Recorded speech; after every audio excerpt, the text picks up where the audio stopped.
High guys, welcome back to our YouTube channel. तर आजच्या भागात आपण ॲक्सेप्टन्स पाहणार आहोत आणि मागच्या एपिसोडमध्ये आपण प्रपोजल पाहिलेलं आहे. तर दोन्हीही पॉईंट्स खूप महत्त्वाचे आहेत. दोन्हीही पॉईंट्स एक्झाममध्ये येण्यासारखे आहेत. प्रत्येक सेमिस्टरला प्रपोजल आणि ॲक्सेप्टन्सवर एक तर क्वेश्चन असणार आहे. सो दोन्हीही खूप महत्त्वाचे आहेत. कॉन्ट्रॅक्टची सुरुवातच प्रपोजल आणि ॲक्सेप्टन्सपासून होते, म्हणून दोन्ही पॉईंट्स खूप महत्त्वाचे आहेत आणि ते एक्झाममध्ये 99% चान्सेस आहेत की ते येतात.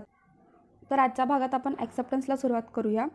आज मी तुम्हाला महत्त्वाच्या सिनॉप्सिस अँड केस लॉज देणार आहे. त्या तुम्ही नीट समजून घ्या. एकदा तुमच्या कन्सेप्ट क्लिअर झाला की तुम्हाला एक्झाममध्ये आन्सर लिहायला खूप इझी जातं. आणि त्याचबरोबर मी जे सिनॉप्सिस देणार आहे त्या सिनॉप्सिस जर फॉलो करून तुम्ही आन्सर तयार करून ते आन्सर एक्झाममध्ये लिहिलं तर ते पास होण्यासाठी एकदम बेस्ट आहेत. हे सिनॉप्सिस आणि ह्या केस लॉज एकदम बेस्ट आहेत तुम्हाला एक्झाममध्ये आन्सर लिहिण्यासाठी. तर त्याआधी चॅनलवर नवीन असाल तर लाईक करा, शेअर करा, सबस्क्राईब करा. तर चला मग सुरू करूया ॲक्सेप्टन्स. जर एक व्हॅलिड कॉन्ट्रॅक्ट तयार करायचा असेल तर त्याचं पहिली स्टेज आहे प्रपोजल, मीन्स ऑफर तयार करणे. आणि ती ऑफर, ते प्रपोजल एखाद्या व्यक्तीनं स्वतःच्या इच्छेनं येऊन स्वीकारणे. मला तुझी ऑफर मान्य आहे, मला तुझं प्रपोजल मान्य आहे.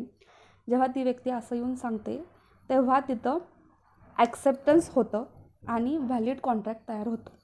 तर ॲक्सेप्टन्स महत्त्वाचं आहे आणि ॲक्सेप्टन्स ही सेकंड स्टेज आहे एक व्हॅलिड कॉन्ट्रॅक्ट तयार करण्यासाठी in the I of law.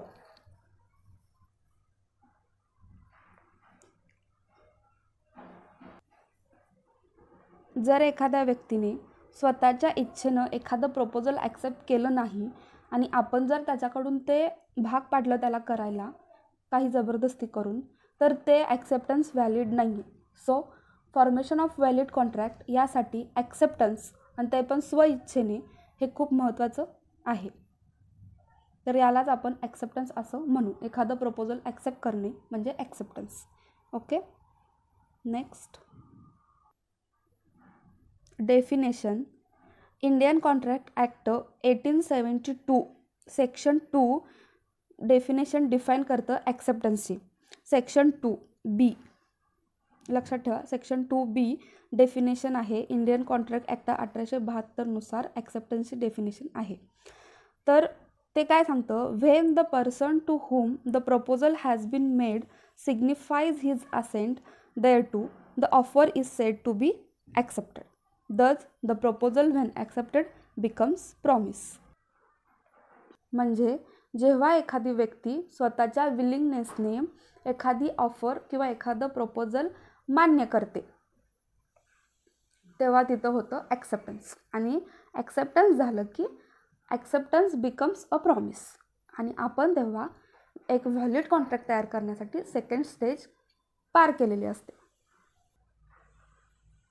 Next, essential of valid acceptance. ह्यामध्ये पहिला आहे ॲक्सेप्टन्स मस्ट बी कम्युनिकेटेड.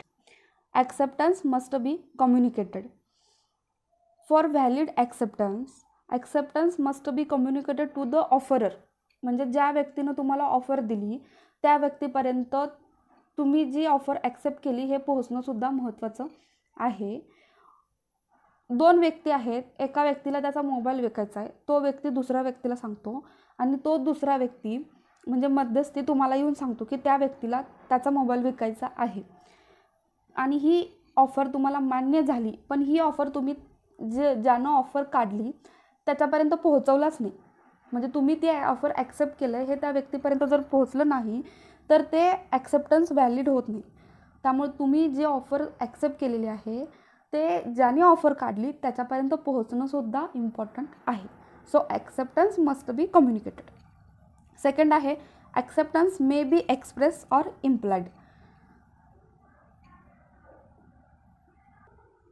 म्हणजे ते ॲक्सेप्टन्स तुम्ही करताय हे व्यक्त झालं पाहिजे, तुम्ही सांगितलं पाहिजे, लिहून दिलं पाहिजे किंवा ॲक्च्युली त्या कृतीमध्ये तुम्ही आलं पाहिजे. त्याला acceptance may be express or implied. तेव्हा ते ॲक्सेप्टन्स व्हॅलिड ॲक्सेप्टन्स होतं. त्यामध्ये ही खूप महत्त्वाची केस लॉज आहे in Carlill versus Carbolic Smoke Ball company. Next आहे acceptance must be absolute unqualified, म्हणजे जे तुम्ही ऑफर ॲक्सेप्ट करणार आहे ते पूर्ण स्वइच्छेने ॲक्सेप्ट केलेलं असलं पाहिजे. त्यात कोणताही अट कंडिशन न ठेवता तुम्ही ते ॲक्सेप्ट करणं महत्त्वाचं आहे. त्यामध्ये इन हाईट वर्सेस रेंज ही केस लॉ महत्त्वाची आहे. त्यानंतर फोर्थ आहे acceptance must be prescribed mode. Next आहे acceptance must be given and prescribed or reasonable time, म्हणजे काही ऑफर ह्या ठराविक कालावधीसाठी असतात, तर त्या पिरियडमध्ये ते ऑफर ॲक्सेप्ट करणं खूप महत्त्वाचं आहे. जर त्या प्रपोजलचा पिरियड संपला असेल आणि नंतर जर आपण ती ऑफर ॲक्सेप्ट केली तर ते व्हॅलिड ॲक्सेप्टन्स ठरणार नाही. सो रिजनेबल टाईम प्रेस्क्राईब्ड हे खूप महत्त्वाचं आहे. नेक्स्ट आहे communication of acceptance and revocation of proposal. Revocation of proposal आहे, हे पिक्चरमुळे ते क्लिअर दिसत नाही आहे. त्यामध्ये पहिलं आहे कम्युनिकेशन ऑफ ऑफर.